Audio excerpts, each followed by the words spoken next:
Bismillahirrahmanirrahim. Assalamualaikum warahmatullahi wabarakatuh. Perkenalkan, nama saya Vicky Triadi dengan NIM 105. Baiklah, di sini saya akan menjelaskan rangkuman dari beberapa kelompok yang telah dipresentasikan oleh teman-teman. Yang pertama, rangkuman 1, yaitu pengertian ekonomi, pengantar akuntansi dan perusahaan. Pengertian ekonomi mengandung dua pengertian, yaitu kegiatan akuntansi adalah bahwa akuntansi merupakan proses yang terdiri dari identifikasi, pengukuran, dan pelaporan informasi. Kegunaan akuntansi adalah bahwa informasi ekonomi yang dihasilkan oleh akuntansi diharapkan berguna dalam penilaian dan pengambilan keputusan mengenai kesatuan usaha yang bersangkutan. Perusahaan adalah suatu organisasi yang didirikan oleh seorang atau distributor guna memenuhi kebutuhan manusia. Adapun unsur-unsur perusahaan, yaitu badan usaha, kegiatan di bidang ekonomi, terus-menerus bersifat tetap, diketahui publik, mendapatkan laba dan pembukuan. Adapun jenis-jenis perusahaan, yaitu perusahaan berdasarkan lapangan usaha dan perusahaan berdasarkan kepemilikan. Yang kedua itu rangkuman tentang siklus akuntansi. Siklus akuntansi adalah merupakan proses di mana aktivitas yang dimulai dari analisis dan pencatatan transaksi bisnis serta berakhir dengan persiapan untuk aktivitas periode akuntansi selanjutnya melalui pembuatan jurnal penutup. Jurnal penyesuaian merupakan jurnal penting dalam pencatatan akuntansi. Pada dasarnya untuk pengelolaan akuntansi setiap jumlahnya tentu penting. Tapi untuk mengetahui pentingnya maka kita harus batasi dulu yang dimaksud dengan jurnal penyesuaian. Jurnal penyesuaian adalah jurnal yang dibuat pada akhir periode untuk menyesuaikan saldo-saldo perkiraan agar menunjukkan keadaan sebenarnya sebelum menyusun laporan keuangan. Dikenal juga sebagai jurnal yang dibuat untuk menyelesaikan saldo rekening-rekening ke saldo yang sebenarnya sampai dengan periode akuntansi, atau untuk memisahkan antara pendapatan dan beban dari suatu periode dengan periode yang lain. Siklus akuntansi serangkaian langkah-langkah yang terjadi selama periode waktu yang telah ditentukan, sehingga menghasilkan laporan keuangan yang berguna bagi para pemakai laporan keuangan, baik itu pihak internal maupun eksternal, dan dimulai dengan terjadinya transaksi-transaksi yang dicatat dan dikumpulkan secara sistematis pada akhir tahun dan daftar kertas yang memuat semua perkiraan dalam buku besar. Rangkuman yang ketiga itu akuntansi merupakan pelaporan keuangan yang berisi informasi-informasi yang berguna dalam membantu pengambilan keputusan bagi para pemakainya. Dalam kehidupan sehari-hari, tanpa kita sadari, sesungguhnya kita telah menggunakan jasa akuntansi. Konsep periode akuntansi mengharuskan pendapatan dan beban dilaporkan pada periode yang tepat dengan mengacu pada internasional finansial yang mengharuskan penggunaan akuntansi berbasis akrual. Jenis akun yang memerlukan penyesuaian. Ada 4 jenis akun yang memerlukan penyesuaian, yaitu yang pertama, beban dibayar di muka. Yang kedua, pendapatan diterima di muka. Yang ketiga, pendapatan yang masih akan diterima. Dan yang keempat, beban yang masih harus dibayar.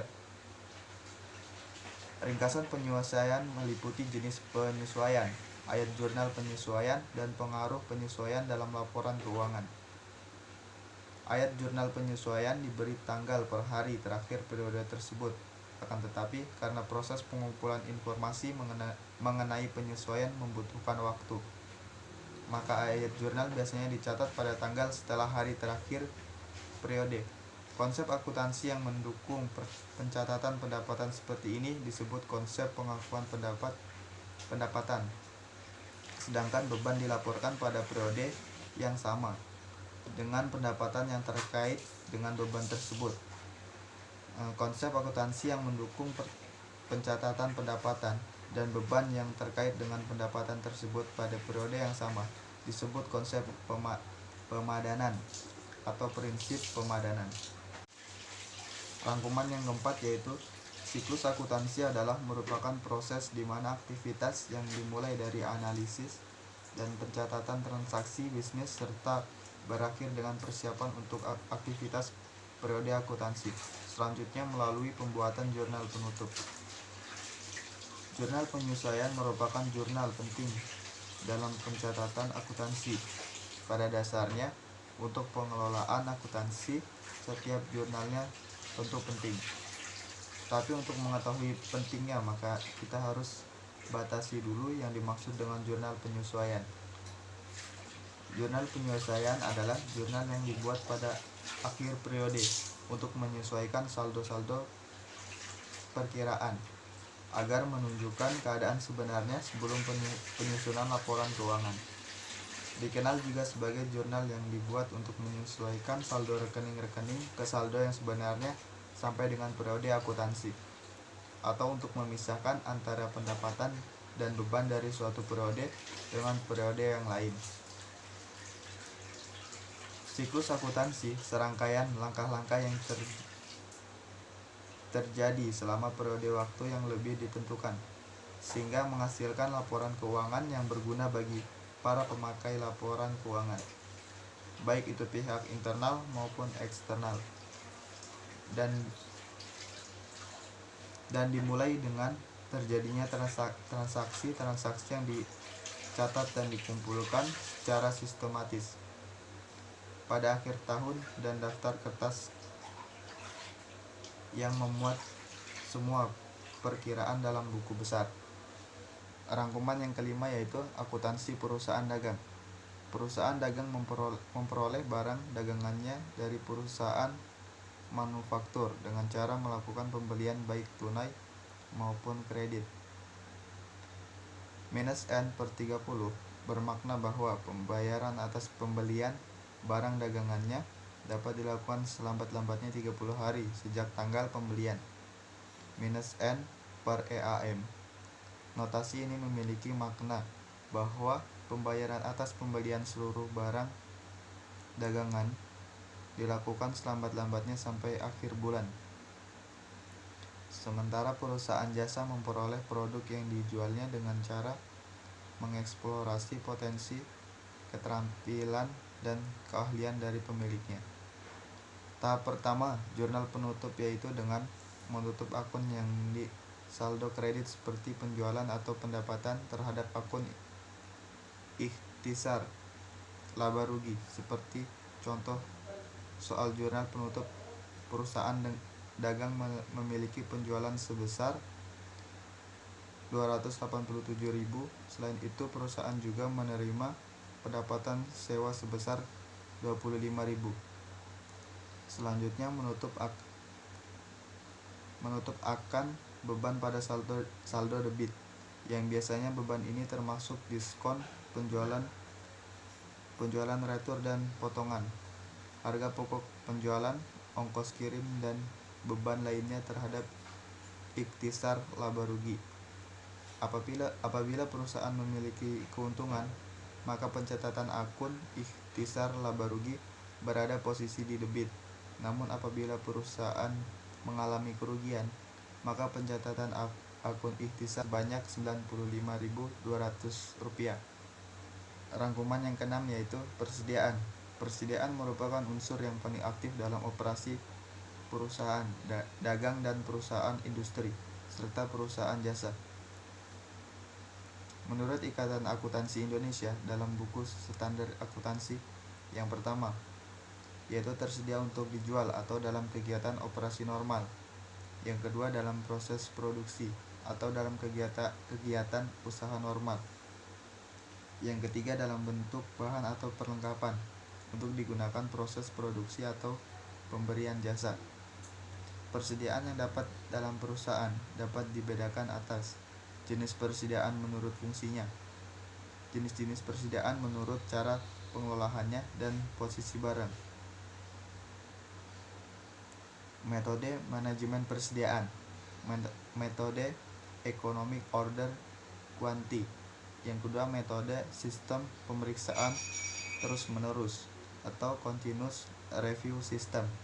Yang ketiga, metode sistem pemeriksaan periodik. Yang keempat, periode Hibbeer. Yang kelima, metode ABC. Untuk mengukur nilai persediaan pada perusahaan dapat disajikan dalam pengukuran sebagai berikut. Yang pertama, biaya perolehan apabila diperoleh dengan pembagian. Yang kedua, biaya standar apabila diperoleh dengan memproduksi sendiri. Yang ketiga, nilai wajar apabila diperoleh dengan cara lainnya seperti donasi atau rampasan. Harga atau nilai wajar persediaan meliputi nilai tukar, aset atau penyelesaian kewajiban antar pihak yang memahami dan berkeinginan melakukan transaksi wajar.